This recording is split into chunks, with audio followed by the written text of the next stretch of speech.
इतिहास का कोई किनारा नहीं होता। एक शुरुआत ढूंढो तो उसके पीछे एक और शुरुआत मिल जाती है। हर शुरुआत के पीछे कई शुरुआत होती हैं। ये ऐसे ही है जैसे कोई क्षितिज को यानी होराइजन को पकड़ने की कोशिश कर रहा हो, जो कभी हाथ नहीं आता, वो आगे ही आगे चलता रहता है।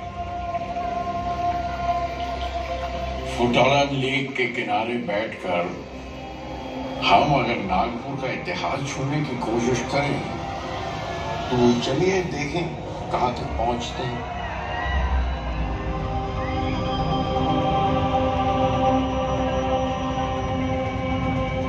पहली बार नागपुर का नाम लिखा हुआ या दर्ज किया हुआ मिलता है 940 ईस्वी में, यानी 940 AD।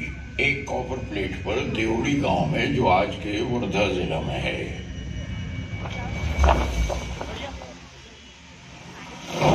लेकिन नागपुर ये नाम आया कहां से? इतिहास इसके दो सबूत बताता है। एक तो ये कि यह कस्बा या शहर जो भी था उस वक्त नाग नदी के किनारे बसा हुआ था, उसी से इसका नाम नागपुर पड़ गया। दूसरा ये कि नागा नामी कबीले के लोग यहाँ रहते थे। एक ट्राइब थी, आदिवासी लोग जो नागा कहलाते थे, उनकी वजह से इसका नाम नागपुर पड़ा। रामायण में जिक्र आता है कि वंध्या और सतपुरा के बीच में घना जंगल था, जो दंडकरण्य के नाम से मशहूर था, और नागपुर उसमें शामिल था। और ये भी विदर्भ का एक अहम कस्बा था। 250 ईस्वी मतलब AD में वाकाटक वंश के राजा विंध्या शक्ति ने विदर्भ में अपना राज स्थापित किया। उनके बाद उनके बेटे के बेटे यानी पोते रुद्रसेन II यानी रुद्रसेन II स्वर्ण युग के चंद्रगुप्त की बेटी प्रभावती से शादी की। रुद्रसेन ज्यादा दिन जिंदा न रह सके तो उनके बेटे दिवाकर सेन गद्दी पर बैठे, लेकिन अभी कम उम्र थे, इसलिए प्रभावती ने राजपाट संभाला और पिता के हाथ से कुछ बड़े ओहदेदारों को बुलवाया। एक मिलिट्री और एक सिविल यानी फौजी और शहरी इंतजाम संभालने के लिए। जो शहरी इंतजाम संभाल रहे थे वो विश्व प्रसिद्ध संस्कृत के महाकवि कालिदास थे।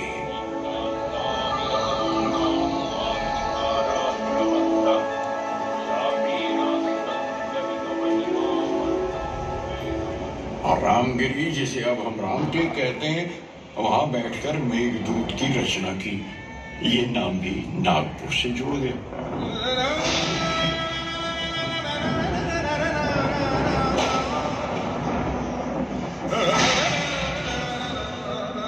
इतिहास की करवट भी कभी कभी एक सदी लंबी हो जाती है और दौर बदल जाते हैं। 13वीं सदी में जब दक्षिण यादव राज के तहत था, मराठी लिटरेचर ने बहुत तरक्की की और नागपुर की आम जनता की जबान मराठी की थी। पहले मराठी कवि मुकुंद राज का जिक्र भी उसी सदी में मिलता है। हेमाद्री नाम के यादव राजा ने अपने जमाने में बहुत से मंदिर और दूसरी इमारतें बनवाई और वो हिमाड़पंथी आर्किटेक्चर से मशहूर हो गया। आदासा, अंबोरा, भोगांव, रामटेक, नागपुर जिला में और बहुत सी जगहों पर हिमाड़पंथी मंदिर अब भी देखे जा सकते हैं।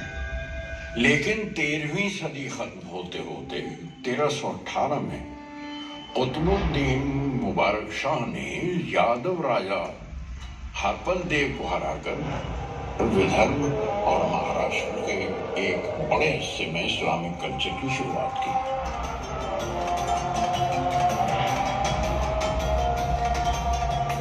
इस्लामिक दौर में महमूद बुलंद शाह सबसे बड़ा हुक्मरान माना गया है। नागपुर के इर्द गिर्द फैले हुए छोटे मोटे गांव को जीत के एक मजबूत नागपुर बना दिया और वो राजकमल परिवार से था।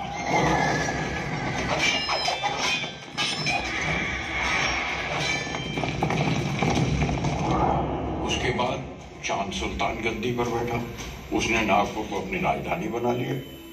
चांद सुल्तान ने मशहूर जुमा तालाब बनवाया, जो अब गांधी सागर कहलाता है। वहीं से सारे शहर को पानी सप्लाई होता था और शहर के गिर्द दीवारें और गेट बनवाए, जिनमें जुमा गेट अब तक मौजूद है और गांधी गेट कहलाता है। जब चांद सुल्तान की मौत हुई 1739 में, तब उनकी बेवा यानी विधवा ने राजपाट का एक फैसला करने के लिए मराठा राज के सरदार रघुजी भोंसले को दावत दी और 4-5 साल के अंदर ही रघुजी ने सारा राजपाट संभाल लिया और मराठों का दौर शुरू हुआ। सेकेंड एंग्लो मराठा वॉर 1803 में दूसरे रघुजी भोंसले और ग्वालियर के दौलत राव सिंधिया मिलकर अंग्रेजों से लड़े।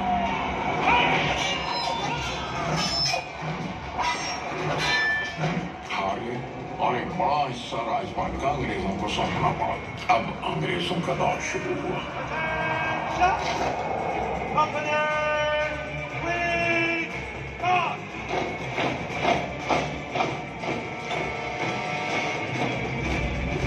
1817 में फिर तीसरी एंग्लो मराठा वॉर, वो जंग हुई। अप्पा साहब जम के लड़े अंग्रेजों से। कुछ अरसा एक आरसी सी मराठों की हुकूमत चली, लेकिन 1853 में डॉक्ट्रिन ऑफ लैप्स के तहत अंग्रेजों ने पूरा राजपाट संभाल लिया।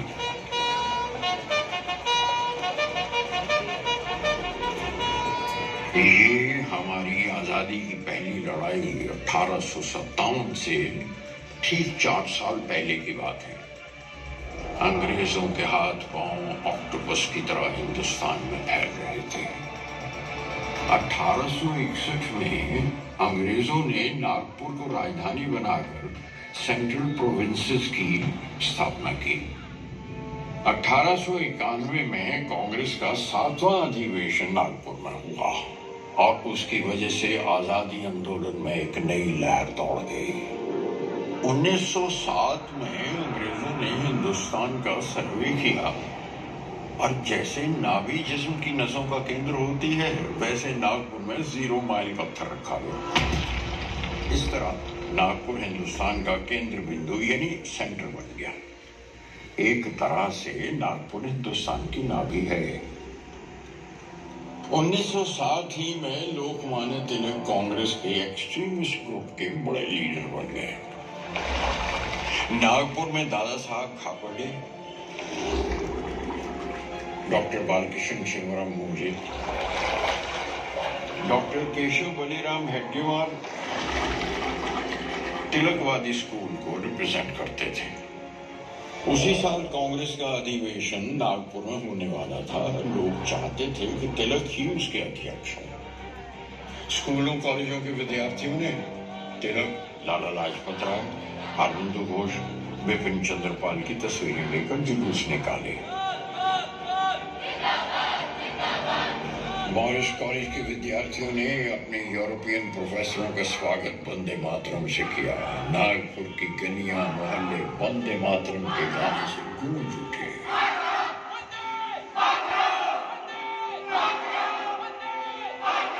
और एक नया आंदोलन शुरू हुआ, बॉयकॉट ब्रिटिश गुड्स। 1920 में जब तिलक का देहांत हुआ, कांग्रेस में काफी तब्दीलियां शुरू हो गई थी। गांधी जी ने संपूर्ण आजादी के आंदोलन की शुरुआत नागपुर से 75 किलोमीटर दूर सेवाग्राम से की और सेवाग्राम को अपनी कर्मभूमि बनाया। 1925 में विजयदशमी के दिन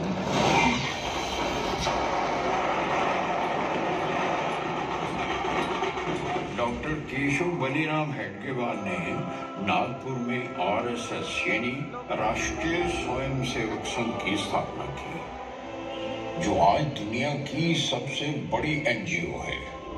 मार्च 1929 में साइमन कमीशन के मेंबर जब नागपुर पहुंचे, तो विद्यार्थियों ने कमीशन के खिलाफ जुलूस निकाले। और 14 जुलाई को हिस्लॉप कॉलेज की इमारत पर हमारा नेशनल फ्लैग लहराया गया। 16 अप्रैल 1930 को नागपुर वॉर काउंसिल तैयार की गई। 12 अगस्त 1942 इतवारी रेलवे गोदाम और पोस्ट ऑफिस को आग लगा दी गई। ये क्विट इंडिया आंदोलन का एक हिस्सा था। 1942 में जब कांग्रेस ने क्विट इंडिया का आंदोलन शुरू किया तो नागपुर ने जोर शोर से उसका साथ दिया। 15 अगस्त 1947 हिंदुस्तान आजाद हो गया। नागपुर में ऐतिहासिक सीतावर्ली किले पर राष्ट्र ध्वज लहराया गया। At the stroke of the midnight hour, when the world sleeps, India will awake to life and freedom. 14 अक्टूबर 1956 श्री बाबा साहेब अम्बेडकर की लीडरशिप में नागपुर में 3,80,000 लोगों ने बुद्ध धर्म इख्तियार किया। दीक्षा भूमि एक बड़ा पवित्र स्थल है नागपुर में।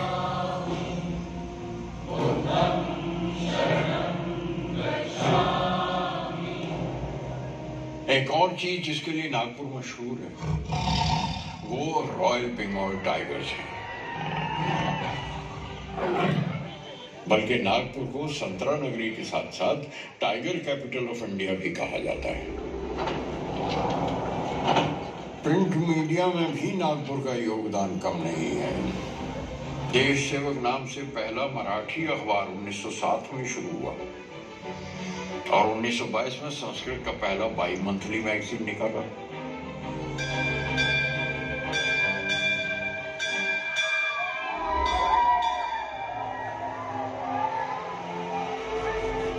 स्कूलों और कॉलेजों में भी नागपुर का बड़ा योगदान है।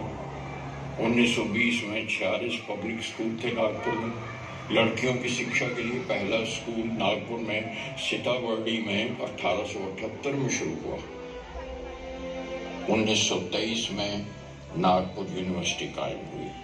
Government medical college establish in 1947 वो एशिया का सबसे बड़ा मेडिकल कॉलेज था। नागपुर में एक अनोखा त्योहार होता है मारबत, जो हिंदुस्तान में और कहीं नहीं होता। बड़े बड़े पुतले बनाकर निकाले जाते हैं नागपुर की सड़कों पर। ये सोच के घुमाए जाते हैं कि नगर में कोई बदशुगनी, कोई बदी या बदरू ना बचे और न एक तालाब पर ले जाकर जला दिया जाता है। ये रवायत 100 साल से भी ज्यादा पुरानी है।